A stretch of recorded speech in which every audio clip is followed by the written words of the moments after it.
250 প্রজাতির আম নিয়ে মালদায় চলছে বিশাল প্রদর্শনী। বিলুপ্তপ্রায় আম সংরক্ষণ করার যুগান্তকারী পদক্ষেপ নেওয়া হলো এই প্রদর্শনী থেকে। রবিবার central institute for subtropical horticulture regional research স্টেশনের উদ্যোগে শুধুমাত্র আম নিয়ে একটি বিশাল প্রদর্শনীর ব্যবস্থা করা হয়, যেখানে মালদা ছাড়াও মুর্শিদাবাদ, বাঁকুড়া, নদিয়া ও পুরুলিয়া থেকে চাষিরা এসেছিলেন এই প্রদর্শনীতে। তারা নিয়ে এসেছিলেন বিভিন্ন প্রজাতির উৎপাদিত আম। সেই আমগুলোর গুণগত মান খতিয়ে দেখেন কৃষি বিজ্ঞানীরা। এদিনের এই প্রদর্শনী থেকে কৃষি বিজ্ঞানীরা ঘোষণা করেন যে সকল আমের প্রজাতি বিলুপ্ত হতে চলেছে সেগুলোকে তারা সংরক্ষণ করবেন। এর ফলে আগামী দিনে আম চাষের ক্ষেত্রে গুরুত্বপূর্ণ পদক্ষেপ নেওয়া যাবে। আম গবেষকদের মতে এটা একটি যুগান্তকারী সিদ্ধান্ত। আসলে বাংলার বিভিন্ন জেলার বিভিন্ন এলাকায় রকমারি প্রজাতির আম পাওয়া যায়। এক এক প্রজাতির আম এক এক বৈশিষ্ট্যের। কোনো আম আকারে বড়, কোনোটা আবার ছোট। কোনো আমের রং লালচে, আবার কোনো আমের রং হলদেটে। এছাড়াও আমের আটি এক এক রকমের হয়। একটি প্রজাতির সঙ্গে অন্য প্রজাতির মিল নেই, আর স্বাদে তো এক এক প্রজাতির আম এক এক রকম।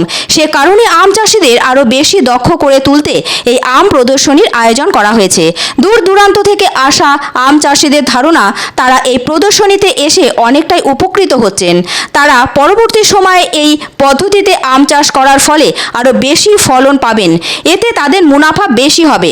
আসলে আম চাষ অনেকটাই প্রকৃতির ওপর নির্ভরশীল, কারণ ঝড় ও বৃষ্টিতে ফলনের ক্ষেত্রে তারতম্য ঘটে। তবে সব প্রজাতির আমে একই রকম চরিত্র দেখা যায় না।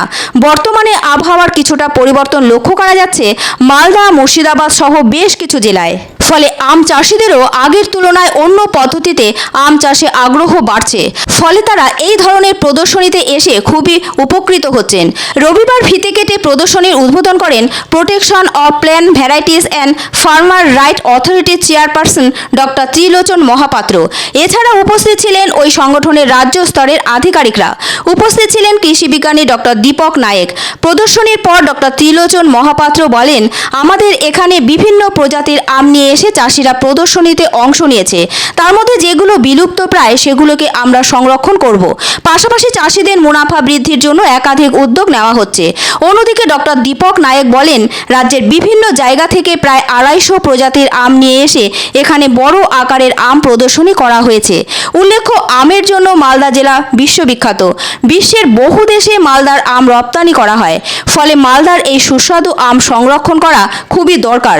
বিলুপ্ত প্রায় প্রজাতির আম সংরক্ষণ করার পাশাপাশি চাষিদের আরও বেশি দক্ষ করার চেষ্টা হয়েছে এই প্রদর্শনী থেকে। এছাড়াও আম চাষিদের অধিকার আইন সম্পর্কে সচেতন করা হয়। স্বাভাবিকভাবেই এদিনের এই প্রদর্শনী থেকে খুবই উপকৃত হন আম চাষিরা। এবছরও তীব্র গরম ও অনাবৃষ্টিতে মালদায় আমের ফলন কম হয়েছিল। তার উপর আবার রেমাল ঘূর্ণিঝড়ের প্রভাবে আম চাষিদের ক্ষতি হয়েছিল। আগামী দিনে কিভাবে আম চাষিরা উপকৃত হবেন সেটা নিয়েও আলোচনা হয়েছে এই প্রদর্শনীতে। এখানে আমের বিভিন্ন প্রজাতিকে আমরা সমাবেশ করেছি মানুষের মধ্যে জাগরণ করার জন্য। যে সমস্ত গুটি আম, যে সমস্ত দেশি আম যেগুলো হারিয়ে যাচ্ছে আমাদের বাগান থেকে, সেগুলো বাঁচিয়ে রেখে মানুষের মধ্যে তোলার জন্য আমাদের প্রচেষ্টা।